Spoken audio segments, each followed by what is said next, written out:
सो hey guys, कैसे हो आप लोग। स्वागत है आपका मेरी एक और नई वीडियो में।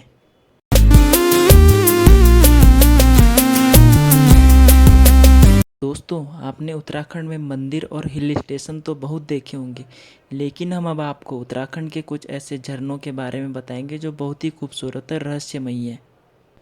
वैसे तो उत्तराखंड धार्मिक तीर्थ यात्रा और खूबसूरत हिल स्टेशनों के लिए जाना जाता है, लेकिन क्या आपको मालूम है कि यहाँ कई ऐसे बेहद खूबसूरत झरने हैं जिन सभी के बारे में मैं आज आपको बताऊंगा। कुछ ऐसे झरने हैं जो बिल्कुल अनछुए हैं और लोगों के लिए नए हैं, जिनके बारे में जानकर आपको खुद भी हैरानी होगी। चकराता, मसूरी, ऋषिकेश, रामनगर और मुनस्यारी को झरनों के लिए सबसे अच्छा स्थान माना जाता है। सो दोस्तों, अगर आप उत्तराखंड में अपने फैमिली और दोस्तों के साथ घूमने का प्लान कर रहे हैं तो इस वीडियो देखकर आप अपनी एक अच्छी खासी लिस्ट तैयार कर लीजिए जो आपको घूमने में मदद करेगी। तो दोस्तों, वीडियो को पूरा देखें और लाइक, शेयर और सब्सक्राइब करना ना भूलें। और हाँ, अगर आपको यह वीडियो पसंद आती है तो चैनल को सब्सक्राइब करना ना भूलें। वीडियो को पूरा देखने के बाद कमेंट में ये ज़रूर बताना कि आपको सबसे अच्छा झरना कौन सा लगा। तो दोस्तों, चलिए शुरू करते हैं। तो दोस्तों, जो सबसे पहला झरना है वह है केम्प्टी फॉल। जी हाँ, आपको पता है यह विश्व प्रसिद्ध झरना है। यहाँ पर देश विदेश के लोग घूमने के लिए आते हैं। दोस्तों, केम्प्टी फॉल एक बहुत सुंदर जगह है। यह मसूरी से कुछ ही दूरी पर स्थित है। मसूरी में आने वाले पर्यटक केम्प्टी फॉल घूमने का दीदार जरूर करते हैं। और अगर आप भी अपनी फैमिली के साथ मसूरी आने का प्लान कर रहे हैं तो केम्प्टी फॉल आना ना भूलें। यहाँ आने का सही समय जून से लेकर अक्टूबर का है, जो कि सुबह 8 बजे से शाम 6-7 बजे तक खुला रहता है। वैसे तो केम्प्टी फॉल में बहुत सारे झरने हैं, पर जो मेन झरना है, इस झरने की ऊंचाई 1372 मीटर है। दोस्तों, आपने चकराता हिल स्टेशन का नाम तो ज़रूर सुना होगा। तो यह दूसरा प्रसिद्ध झरना चकराता में ही स्थित है। जी हाँ, इस झरने का नाम है टाइगर फॉल और इस झरने का नाम आपने तो ज़रूर सुना होगा। ये झरना 50 मीटर की ऊंचाई से गिरता है, जो कि बहुत ही शानदार लगता है और आप इसमें आराम से नहा सकते हैं। और इस झरने पर आने का सबसे अच्छा समय जुलाई से लेकर अक्टूबर तक का है। दोस्तों, अगर आपको बेहद खूबसूरत झरने का नज़ारा देखना है तो आप बिर्थी वाटरफॉल ज़रूर जाएं, जो कि मुनस्यारी पिथौरागढ़ में स्थित है। मुनस्यारी से करीब 40 किलोमीटर की दूरी पर स्थित 126 मीटर की ऊंचाई से गिरने वाला यह झरना बहुत ही सुंदर लगता है, जो कि सौंदर्य का एक अनुपम उदाहरण है। यह झरना मुनस्यारी के तल्ला ज्वार क्षेत्र में पड़ता है। दोस्तों, आप इस जगह को ट्रैकिंग के लिए भी चुन सकते हैं और यह जगह आपको रोमांचक जगहों में से एक लगेगी। दोस्तों, अब बात करते हैं वसुधरा झरने की। यह झरना बद्रीनाथ से लगभग 8 किलोमीटर की दूरी पर स्थित है और इस झरने को एक बहुत पावन झरना माना गया है और यह अपने भीतर बहुत राज छुपाए हुए हैं। ऐसा माना जाता है कि यह झरना लगातार गिरता रहता है, पर जैसे इसके नीचे कोई पापी आता है तो यह झरना गिरना बंद कर देता है। यह झरना लगभग 400 फीट की ऊंचाई से गिरता है। यहाँ आने वाले प्रत्येक व्यक्ति को स्वर्ग सा आभास होता है। दोस्तों, आपने नीरगढ़ वाटरफॉल्स के बारे में ज़रूर सुना होगा। यह एक बहुत फेमस झरना है जहाँ पर सबसे अधिक विदेशी सैलानी आते हैं। यह झरना ऋषिकेश रेलवे स्टेशन से केवल 9 किलोमीटर की दूरी पर है। यह झरना एक मज़ेदार ट्रैकिंग पॉइंट है। यदि आप ऋषिकेश आकर व्यायाम करने के मूड में नहीं हैं तो आप इस जगह आकर इसके ठंडे पानी में डुबकी लगा सकते हैं। दोस्तों, इस झरने की सबसे इम्पोर्टेंट बात यह है कि यहाँ पर रंग बिरंगी तितलियाँ होती है, जो कि इस जगह को और भी खूबसूरत बना देती है। दोस्तों, आपने चिन्नेसर वाटरफॉल के बारे में सुना है? और अगर नहीं सुना है तो चलिए मैं आपको बताता हूँ। चिन्नेसर वाटरफॉल उत्तराखंड के सबसे मनोरम झरनों में से एक है। यह झरना कुमाऊं क्षेत्र के पिथौरागढ़ के एक छोटे से गांव गौरण में स्थित है। यह झरना देवदार के पेड़ों और हरी भरी हरियाली से घिरा हुआ है। अगर आपको ट्रैकिंग का शौक़ है तो आप गौरण गांव के इस झरने तक अपना रास्ता ट्रैक कर सकते हैं। आप इस झरने के पास एक कैंप स्थापित कर सकते हैं और अपने परिवार के साथ एक मज़ेदार पिकनिक का आनंद ले सकते हैं। इस झरने की ऊंचाई लगभग 160 फीट है। जून से अक्टूबर तक यहाँ आने का सबसे सही समय है। दोस्तों, हमारी लिस्ट में जो अगला वाटरफॉल आता है वह क्विटी वाटरफॉल है। इसे महादेव झरना क्विटी वाटरफॉल भी कहते हैं। दोस्तों, यह झरना भी पिथौरागढ़ के मुनस्यारी के तल्ला जोहर के जाकुला घाटी में है।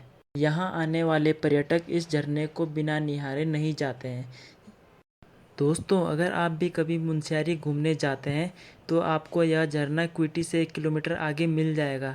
आप भी इस झरने का ज़रूर आनंद लें। दोस्तों, अब मैं जिस झरने के बारे में आपको बताऊंगा, शायद आपको इस झरने के बारे में पहले से पता होगा।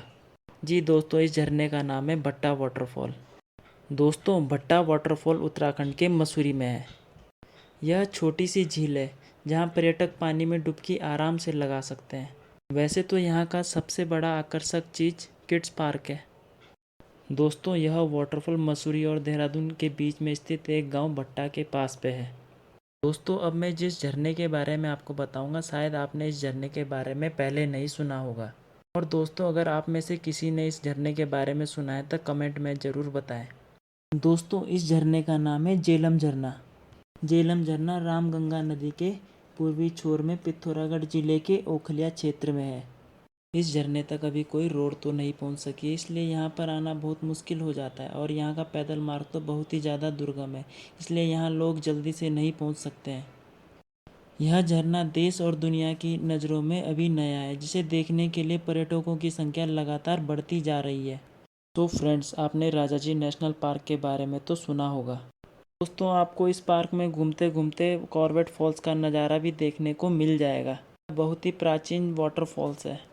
यह प्राचीन वाटरफॉल रामनगर से 25 किलोमीटर की दूरी पर स्थित है।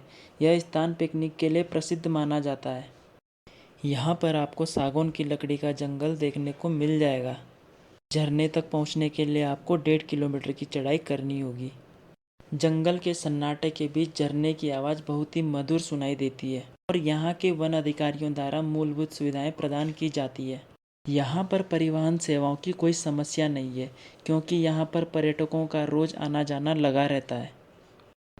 और इस लिस्ट में जो अगला झरना है, यह झरना ऋषिकेश में स्थित है और इस झरने का नाम गरुड़ चट्टी झरना है। ऋषिकेश में गरुड़ चट्टी झरना शहर के खूबसूरत स्थानों में से एक है। तो अगर आप कभी ऋषिकेश जाते हैं तो आपको इस झरने का दीदार भी ज़रूर कर लेना चाहिए।